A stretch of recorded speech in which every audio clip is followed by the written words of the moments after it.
Yeah, welcome back, guys, to episode number 16 of the podcast of Absolute Banter Network.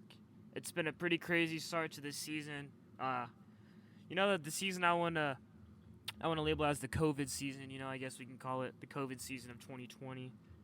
It's been pretty crazy so far. We got some big news from the weekend. We got some pretty crazy games. We got a couple 3-3 draws. Final scores coming out here. A lot of draws actually from some big games. Pretty solid week. It's how do you think the season's gone so far, Nick? It's been pretty entertaining for me. What are you thinking about it? Yeah, I think the season's been very entertaining, full of a lot of surprises. Today was actually the first no draw we saw all season, which is kind of unordinary for the Premier League. But it's really fun to see all these goals, all these attacks looking good, and I just can't wait to see how it finishes. Like, this season's so unpredictable, probably the most unpredictable in years, and I'm just excited to see how it finishes. Yeah, no, it's been crazy, but like we haven't really seen anybody run away with it, and a team that I thought would have ran away with the league is Liverpool this season again. I just thought they had too much class and they got even better through the window. But they're sitting at 3-1-1 right now, and that's third with 3 points off of Everton, and Aston Villa in second, which is crazy. What do you think about Aston Villa this season? Are they just getting lucky, or do you think they're actually performing well this year? Oh, Aston Villa is my surprise. They're playing really well. I wouldn't really say it's luck because they look class. They're having possession of the ball. They're attacking really good. They brought in Ross Barkley, who's had a huge impact. Jack Grealish actually recruited him to the team. Grealish looks amazing. Ollie Watkins looks amazing. They have Bertrand Traore off the bench now, who they got in the transfer window. That team looks pretty good. I doubt they'll be able to continue at this form because you can't really expect that from an Aston Villa, but they might be set for a mid-table finish for sure. Yeah, no, there's been some great results for them, especially this win over Liverpool, where they won 7-2 there, and then they beat Leicester 1-0. They've had a great season so far. They're looking pretty solid at the back and everything. Really impressed by them this year. As I said, it's been a crazy year so far, and let's get into some big news of this weekend and stuff that's gone on. Virgil Van Dijk, I'd say arguably the best center back in the world. Not really been playing like it this year. And he goes and he tears his ACL in this game against Everton, misses, and he's gonna be out up to 8 months, maybe even 9 months. You never really know with these. It's just how the player recovers from it. What does this do for the Premier League, man? Like, how does this mess up things? I feel like this messes up Liverpool's chance to repeat as champions because they have Gomez and Matip on the bench, but they're definitely not Virgil van Dijk's. And with Alisson being hurt too, you're missing your best goalkeeper and your best defender. So I feel like Liverpool's going to start leaking in goals. But for the rest of the Premier League, it's sad to say, but this injury is a blessing because it gives everyone a chance to win the league this year. Man City's probably excited. Chelsea, Tottenham, Arsenal, Man United, all the big teams are excited at this. And I feel like this is a big reason why the Premier League is going to be so unpredictable at the end of the year.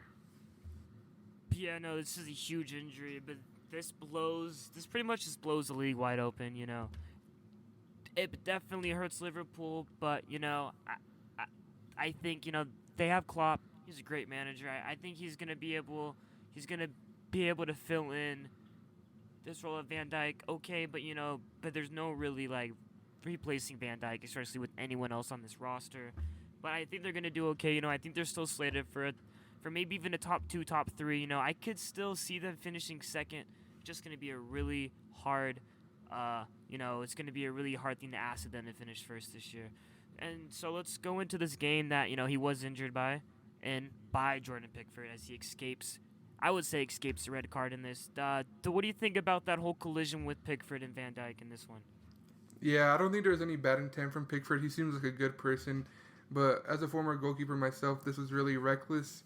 He was wild. He didn't really know where the ball was. He just tried to make himself big. But in doing that, he took out the opponent's knee. And they gave a penalty, but then they said Van Dijk was offside, so they took away the penalty. But that doesn't matter. It could be a red card without a penalty because it was reckless. He didn't know what he was doing, and he should be punished. Everton should have been punished. And like you said, they escaped the red card. It was fortunate for them. But the Premier League needs to take a long look at this and fix these problems that they're having with VAR. Yeah, no, this is a really embarrassing game for for FIFA, for the English, just English football in general. It's really bad. These VAR decisions, man. I, when VAR first came out, I liked it. I thought it was gonna make football more spot on and less errors, But if VAR can't even, if it can't even point out these errors, and I don't know why we have it in the first place. I'm not a fan of it anymore. It's just kind of ruined this game and this Everton and Liverpool game especially. Richarlison gets a red in this one, goes studs up into a player, man. Just really stupid. What's your takeaway from this 2-2 draw with Everton and Liverpool with all these red cards and VAR nonsense going on? I feel like it's a good point for Everton and a bad point for Liverpool. I feel like Liverpool will feel hard done by like they should. First of all, they should have had the Jordan Pickford sent off, and then that would have put them at 10 men for the whole game. Then Richarlison got sent off 9 men. And at the end of the game, Mane scored what should have been the winner, but VAR called him offside even though he wasn't offside. So I just don't get how they mess up drawing the lines to see who's offside and who's not offside. Like, it's pretty simple. The rule is written how it's written. They shouldn't be curving the lines or trying to like adjust it to people's shoulders or knees or whatever. Just draw the line how you're taught to draw on the VAR and call the offsides how it is. Like, if it's not, it's not rocket science. It's offside. We've been having it since the history of soccer started, and we can't be fucking it up in 2020, in my opinion. Yeah, no, it sucks, and yeah, it just really made this game hard to really just take in and really be like, okay, this happened, when, this game really should have been a totally different ball game. I think VR does rob Liverpool in this game pretty harshly. I just can't stress it enough. It sucks to see this with VAR because I had such high hopes when it first came out, and now I really not a fan of it. So we're going to go shockers of the weekend. Both Real Madrid and Barcelona lose. They've had especially Barca, not a good start to the season in La Liga. They're starting to look a lot like Manchester United, don't you think? You think these clubs are in danger of becoming the next Man U? Yeah, I think that statement's more accurate for Barca because Barca's board's horrible. They're not run properly, just like Man United. I feel like Real Madrid, they're kind of like have that arrogant attitude that some champions do have when they try to repeat. And also they were hit by COVID. But man, Barca, I feel like they're so scared to becoming like another Man United, another Inter Milan, another AC Milan. If Messi leaves and they don't improve and they stay in this state, it's going to be a dark future ahead for Barca fans. Yeah, no, it's not looking good over there in La Liga for them, especially for the Catalina side. Really not looking good over there. But back to England, Chelsea dropped points this weekend against Southampton. Chelsea's been an up and down team this season. They've shown they can't really start off games that hot because maybe they brought in too many players this year. But what do you take away from this game about Chelsea? And what's your thoughts on Kepa? Why is he still playing? Well, Kepa, it's obvious that he's having some confidence issues. He's not performing at all. But also, we can't just put it on Kepa. It's all of Chelsea's goalkeepers and their defense. Like going forward with Pulisic back and Ziyech back, Chelsea looked phenomenal on the attack. Timo Werner got on the score sheet. Havertz got on the score sheet. Pulisic was creating stuff. But then as soon as they have to defend, it's like they're in high school. There's like no urgency to get the ball out. They don't look confident. They try to play from the back and make mistakes. It just looks so sloppy in the back, and it makes me think, should they have spent some of this money on better defenders and a better goalkeeper instead?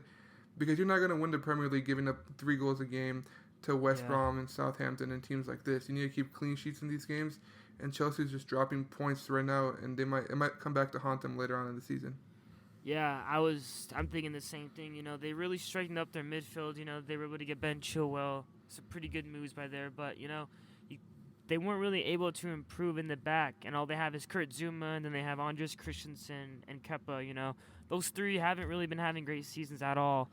And like, you got to think, are you going to give another player a chance? Are you going to play Tomori? Are you going to play someone else up there?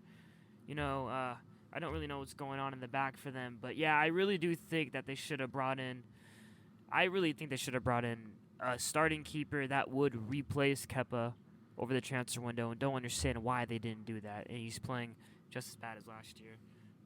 Can't learn from their mistakes. And, one of the best games I've seen in a while. sorry, Spurs fans. I know it's probably one of your least favorite, but Spurs took a 3-0 lead that they were taking into the 83rd minute against West Ham. What do you take away from this game about Mourinho as a manager and Spurs as a team going forward this season? Actually, this might sound crazy, but I have to give Mourinho credit because it looks like he's transformed his style a little bit. He's willing to let his players attack. Harry Kane's playing more like a false nine and creating for his son and Birdwine, and now Bale coming in.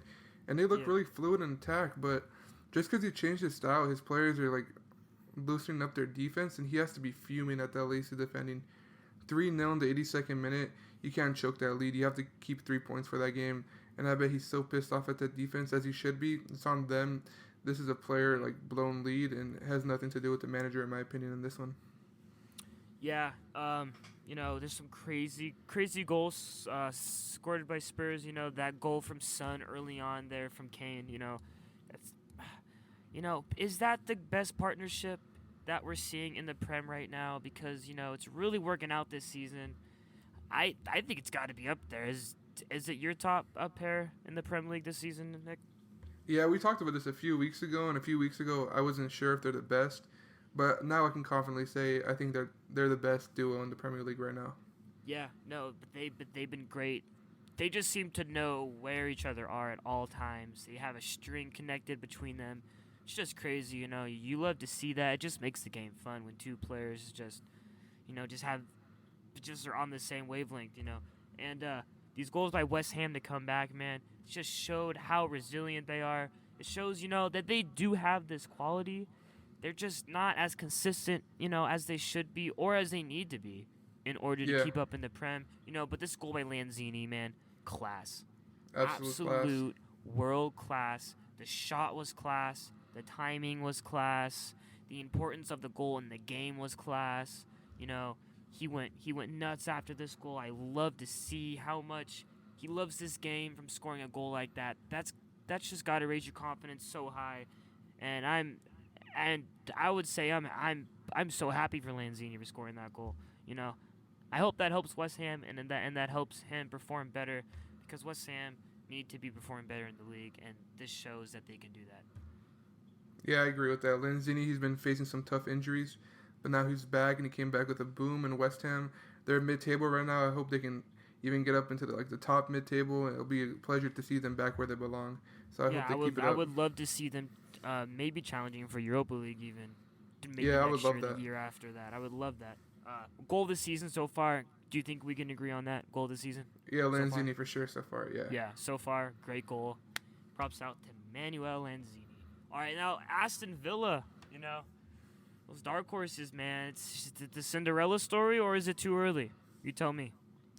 I think it's a Cinderella story because, like I said earlier, I don't think they're going to win anything. They're not going to win the league for sure. But they're going to be up there, and a lot of people expect them to get relegated this year. Last season, it took them to the final day to stay up. Yep. And it's just a surprise, and I feel like it's a great surprise story, great Cinderella story. I feel happy for Jack Grealish. I love him, love his play style. And they have so much young talent on this team right now. It's really fun to watch, and I hope they keep it up. Mm-hmm. Yeah, no, Aston Villa, I can't confidently say that I think it's going to be anything close to what Leicester did when they won the league. But, they've started this season off great. 4-0-0 record, undefeated in their first 4 games. 12 goals for, 2 against. They're looking great. I hope they keep playing great. You got Fantasy Players of the Week. Emiliano Martinez from Aston Villa had a clean sheet with 5 saves, which got him 9 points as a goalkeeper in fantasy. Shouts out to Martinez. Great game for him. He's been in Arsenal for a while as that backup. It's nice to see him performing at Aston Villa, and he's really helping this team hold this 4-0 start to the season they have. How have you liked him this season, Emiliano Martinez? Yeah, he's definitely playing with a chip on his shoulder this year. He looks great. I believe he has 3 clean sheets. I feel like the 2 goals he got were both against Liverpool, so I think 3 clean sheets under his belt is amazing. And no one really expects Aston Villa to get clean sheets, and he's a big reason why. He's making big saves at crucial times, and he doesn't have a problem with making a large number of saves in a game. He can do that. he's a world-class goalkeeper, and I'm really happy for him. His whole story, how he came from the slums of Argentina to Arsenal, and now he's leading his own team. It's great, and I'm really happy for him. Yeah. I'm so happy he's able to get some first team football now, and actually, he's performing as he should be performing. He's a really good keeper. Son and Kane. That's all I can say about this next one. They both got goals and assists this weekend. Son with 13, Kane with 16. Nick, if you have these players, are you setting them as your captain? Yeah, for sure, because it's pretty much like set in stone that they're going to connect with each other. They've done it game in and game out this season. Kane to Son, Son to Kane. They have great chemistry. Kane takes the penalties. Son gets them some free kicks. They both have great work rates. They're both really competitive, and they both love the badge. So captain these guys. If you have them on your team, they won't disappoint you guys. Yeah, they just complement each other perfectly. Make great runs off each other, know where each other are all the time. Bruno Fernandes has been performing pretty well this season. 11 points this week. It looks like Man U's been running their attack through him. He's, as what happened when he joined earlier last season, the offense decided to run through him as soon as he was brought into this starting 11. So I expect him to be doing this week in and week out. So he's a must start for me. What do you think about Bruno in fantasy? Yeah, if you have the money to get him in fantasy, I recommend getting him because he's another one of those players who has the passion. He loves the badge, and he has that drive to create goals. Even when Man United's playing horribly, he always gets onto something to make something happen. He's always involved in everything. He has connections with Rashford, Martial, everyone. Everyone has trust in him. He takes the penalties. Even though he missed one, he's still a great penalty kick taker. Mm-hmm. And he won't disappoint on your fantasy team for sure. Yeah, no. Also, Timo Werner, a player you were really high on before the season started for Chelsea. 2 goals and assists this weekend for 16 points. What's your fantasy advice on him for the rest of the season, Timo Werner? Yeah, Werner, he started off the season kind of cold. I feel like it was a chemistry issue. He was like trying to get used to his teammates, but now it looks like he's there. He's making good runs. I feel like Pulisic coming back from injury really helped him this past game where he got 2 goals and assist. And again, if you have the money, it's like similar like Bruno. Werner's going to score you goals. He's going to get you assists. He's going to draw penalties. And if you got that cap space in fantasy, I recommend getting him because he'll get you the points. Yeah, no, he's been doing great things for Chelsea over there. And Champions League starting up. Here we got PSG at home against Manchester United this weekend. The last time these two clubs played in Champions League, things got a little chippy. Angel Di Maria got thrown into a rail by Ashley Young. Probably one of my fondest memories of Ashley Young. You know what the other one is? Yeah. We saw Man United technically pull off an upset last time these teams faced in the Champions League. Can United pull off an upset this time and maybe get a result in Paris? Maybe at least a draw, maybe even squeak a win through? I don't see a win happening in this one, unfortunately, because Man United does have some key players staying home due to little injuries they didn't want to risk for the Premier League. But I feel like maybe at the best they could get a 2-2 draw or a draw of any sorts. But it'll be really fun to watch this game because Bruno was named captain, and I want to see how he plays with that captain's band because I feel like that'll elevate his performance even more just because that passion for the badge, he has it. He's that Manchester United captain material, in my opinion, and I can't wait to see him tomorrow with the band. Yeah, no, I can't wait to see Bruno perform. I really hope he brings it in this game, and I think he could be that deciding factor in this game. But the one thing that Man U has to think about is how are they going to line up in the back here without Harry Maguire? There's been thoughts of playing Shaw at that left defensive back position, with Tellez at the left back position. There's really 3 players for those 2 spots back there. You got Eric Bailly, you got Victor Lindelof, and you got Luke Shaw. Personally, I would want to play Shaw. It's kind of a toss-up with Lindelof and Bailly, but Bailly has been performing this season as Lindelof has been a little shaky. So how would you line up in the back if you were Man U against PSG in this one? Yeah, actually, I just got a notification that Bailly's out too. Oh, but wow. they actually brought Twanzebe, which is really interesting because I didn't know he was fit. But Wow. now that they brought Tuanzebe, I feel like they gotta throw him out in the fire and see what he's made out of. I feel like Yeah. him and Lindelof. Yeah. It's gonna Uh, be him and Lindelof, and then Tellez as the left back. I feel like it's gonna be Shaw and Lindelof, but in my opinion, I would go Tuanzebe Lindelof and see Yeah. where the youngsters at. See, because everyone says he has passion for the badge, so let's see him go out there and do it against the best in the world. Let's see how he holds Mbappe, how he holds Neymar, and Yeah. let's see what he has. Yeah. No, I definitely believe he has passion for the bag. Isn't he the player who's been a captain for what for every age group in the academy you were saying or whatever? Yeah, he's been Manchester United captain in every age group he's played in, Yeah, except that's the pros. crazy. So like, how can he not have passion for the bag, being captain? At all the age levels, that's something crazy to see. Another game of the week, Chelsea versus Sevilla. Sevilla, the reigning champions of Europa League last season. But do you think they're gonna stay in the Champions League this year, or do you think they're gonna get through in the group stage? Oof, I feel like they'll stay in the Champions League this year. It's just their year. I feel like they're not gonna win anything, but I feel like they can make Yeah. They might be a dark horse in the knockout rounds, maybe upset a team or two, but they're just too good to be in the Europa League, in my opinion. Yeah. I've always liked Sevilla, but they've been giving Man U troubles over the past years, and but they gave Inter Milan troubles in that final. They really are. I just think they're a really well coached team. They know how to play. They know how to pass the ball in the midfield pretty well. They got some speed up front. I actually think that Chelsea is going to lose this game at home to Sevilla. I think Chelsea is still going to have a little bit of chemistry issues. They're not going to start this game out as strong as they should, which they have done in a lot of games to where they have came out flat in the first 20 to 30 minutes. And then I think Sevilla is going to pounce all over this. I think this game is Chelsea's to lose, but I still think Sevilla is going to pull out this one. And then, based on how Chelsea started out this season, is Lampard on the hot seat in your opinion? I feel like he shouldn't be on the hot seat, but the nature of how Chelsea's run and how their owner is so demanding to win when he spends money. He spent a lot of money and they're not really winning, so I feel like he is in the hot seat. And if he loses this Champions League game and against Man United, and because they played the weekend, next week might be really scary if I was Lampard. Yeah, no, I wouldn't be that scared too yet if I were him. I would probably get scared maybe if they're still performing like this towards the end of November. But that's when I'd probably get a little iffy about my position. But yeah, I think he's definitely on a little bit of a hot seat. He's gonna have to pick it up. And this game against Sevilla is a perfect game to do it in. We got Bayern at home against Atletico Madrid.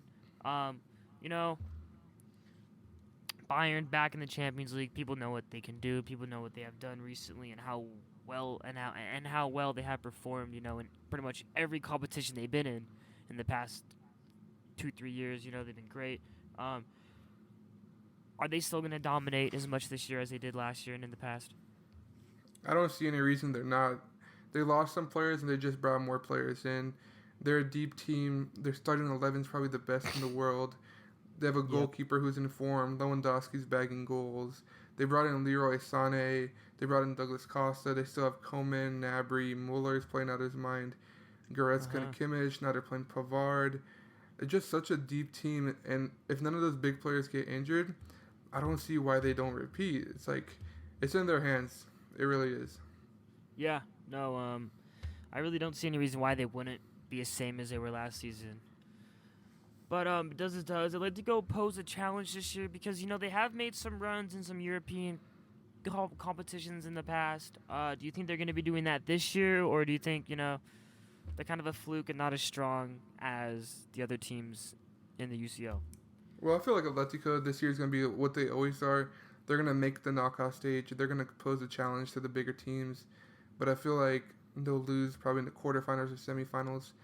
I just feel like they don't have that X factor anymore. Like Griezmann used to be their X factor, and now we expect it to be João Felix. But I don't think Diego Simeone trusts him enough yet to let him be that X factor. Yeah. And I just feel like until they find that X factor, they're not going to be able to take it to the next step. Yeah, no, I think Atletico are really in like a purgatory. It's really up to them to where they want to break forward and be that great team, or they just want to lay back and still be that good, okay team, but that can get to the Champions League. But they never really pose a threat to actually win it or get to the semifinals or even the quarterfinals. Like I see them as a round 16 team at best. But would like to see them do more. I still got Bayern winning this one. Yeah, same. Big Champions League games coming up. We got the group stage coming. We're going to do some quick-fire Champions League pick-em. All right, Chelsea at home against Sevilla. Who's winning that one? I got Sevilla 3-2. Same, I got Sevilla in that one as well. We got Rennes home to Krasnodar. Thoughts on this one? Who's winning? I got Rennes 2-0. I got Rennes 1-0 in this one. I think it's going to be a good one. Next game we got Zenit at home against Bruges. Who's winning this one? I'm going to have to go 2-1 to Zenit. Yeah, I'm a fan of Zenit. I've always been a fan of them. I think they're well coached. They always have players that aren't the biggest, but they're going to do their job and they do it well. Next game, Lazio at home against Borussia Dortmund. This looks like a good game on paper. How do you think this one's going to go? Yeah, I think it will be a good game. I'm going to go 2-2. 2-2. Yeah, no, I think this Dortmund team is very fun. They're really young, but love the players they have. Next game, Dynamo Kiev at home against Juve. Tough place to play. Who's going to win this one? I'm going to have to go with Juve 3-1. 3-1 Juve. Yeah, I had Juve winning 2-0 or 1-0 just because, it's hard playing in those places in Europe right now. Next game, we got Barcelona at home against Veron Carvos. I don't know if I totally butchered that name, but what do you think this one's going to be? Yeah, I don't really know anything about Veron Carvos, so I'm going to have to go Barca 5-0. Yeah, I'm just going to say 3-0, but that's the forfeit in FIFA. PSG at home against Man U. This game, I think, is going to be one of the best of the group stage of this weekend, in my opinion. Who's going to win this one? I'm going to go 2-2. 2-2, yeah. I was going to go 2-2-2. Damn, I just said that 3 times. But I was going to go 2-2 as well. I might even go 3-2 because I think Man U can pull it out. I really hope they can. RB Leipzig at home against Başakşehir. I think Başakşehir is, a Turkish team? Yeah. Pretty sure. Yeah. I don't know a lot about Başakşehir, but I've heard they're like the prime minister's team or like whatever their not dictator, but whatever their monarch is or whatever is teams, so they get funding from that. What's your thoughts on this game? I'm going to have to go 3-1 to Leipzig. 3-1 to Leipzig, yeah. I got them as a dark horse too in the Champions League. I could see them maybe making the quarters or even semis and maybe upsetting a couple teams. Next game, RB Leipzig against Lokomotiv. But this could be a good game as well. I'm a big fan of Lokomotiv. What do you think this one's going to be? Yeah, I'm going to go with the 1-1. Yeah, no, I see draw written all over this game. Just a classic Champions League match between Salzburg and Lokomotiv. Next, we got Bayern Munich at home against Atletico Madrid. We already talked about this game. What do you think the score is going to be? 3-1 to Bayern.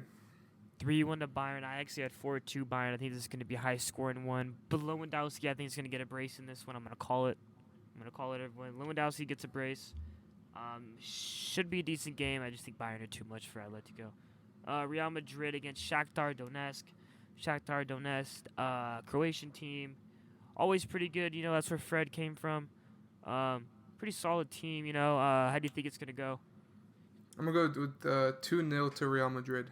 2-0 Real Madrid. I have 1-0 or 1-1, because I think Real Madrid are falling. They haven't been as good as they have been in the past, when they won those back-to-back Champions Leagues, if I'm not wrong. But, I could see them drawing and or losing this game even against Shakhtar. Inter at home against Borussia Mönchengladbach.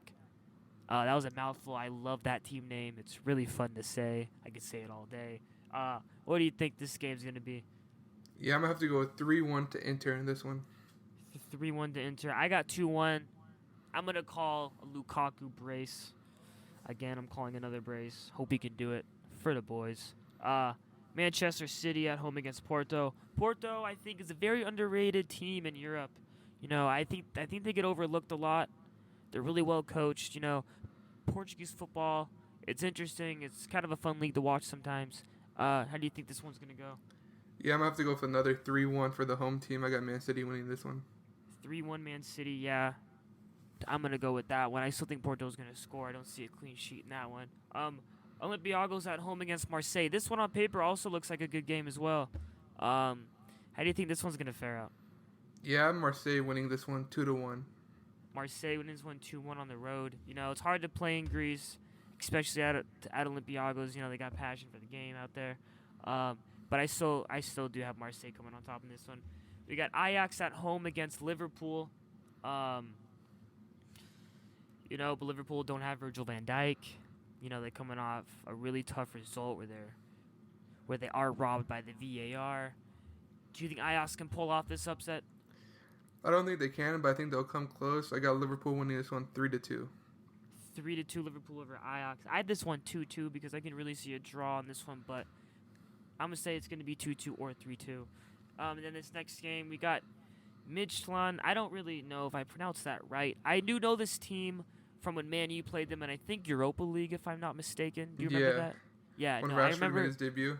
Yep. He made his debut against this team. That's how you know I am a true Man U fan. I don't need people telling me I'm not. So we got Midtjylland. I don't even know how to say that, bro. At home against Atalanta. I don't really know much about that team anymore since Rashford came in. I got Atalanta winning this one. What do you think? Yeah, I'm gonna have to go with Atlanta 3-1. Bro, I don't even know what country that's in. Do you? I think it's in Let me see, I just Denmark. Googled it. It's a Danish team. Yep. Yeah. It's a Danish team. Huh. Would have never known they kind of got a cool badge. All right. Yeah. So Champions League coming up. We got the group stage starting.